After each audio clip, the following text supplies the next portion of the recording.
That's very revealing.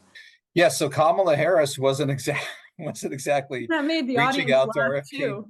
Jr. What's that? That was one of the audience laugh moments throughout the night when he said, "Oh no, she has not reached out."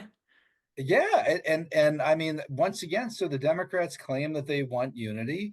The other thing that he talked about, we talked about the whole democracy thing, right? These are the champions of democracy, democracy, and they didn't have a very democratic, small d, democratic convention in the summertime, right? So we talked about how we talked about this, you and I, on the podcast last week or previous podcast, and I brought it up with him.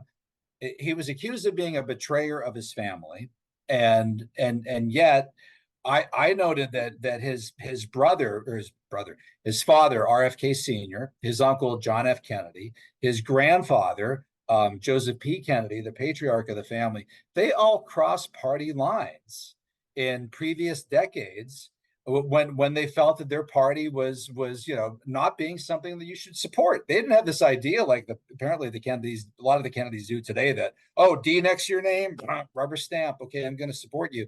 But I pointed out that Bobby Kennedy Jr., his father, Bobby Kennedy Sr., worked for Joe McCarthy.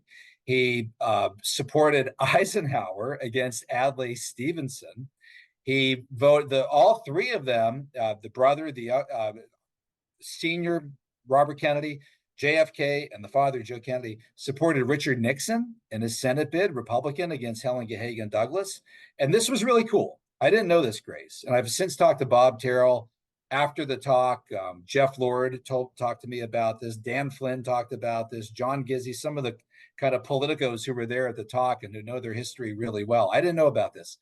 So RFK Jr. said that at the 1940 Democratic Convention, the Joseph P. Kennedy Jr., so this would have been kind of the original Kennedy brother of the group, who tragically died in World War II. A lot of people thought that this was like the best of the Kennedy boys. It's really, the Kennedy family is so tragic. Everybody remembers JFK got shot and killed. RFK Sr. got shot and killed. Ted Kennedy, drove his vehicle, missed a bridge into Chappaquiddick, killed Mary Jo Kopechne. Most people don't know about Joe Kennedy Jr., the original one who got killed in World War II. He was going to be sort of the anointed one to run for president, even before John F. Kennedy. But RFK Jr. said that at the 1940 Democratic Convention for Jim Farley, I believe that it was, that Joe Kennedy supported Farley against FDR. And one of the reasons was they thought this is pretty undemocratic of this Democratic Party to run FDR for president again, right? You're supposed to have 2 terms. Now, the Constitution wasn't in yet with 2-term limits, but there is an understanding among American presidents that you serve 2 terms like George Washington did, and you step down.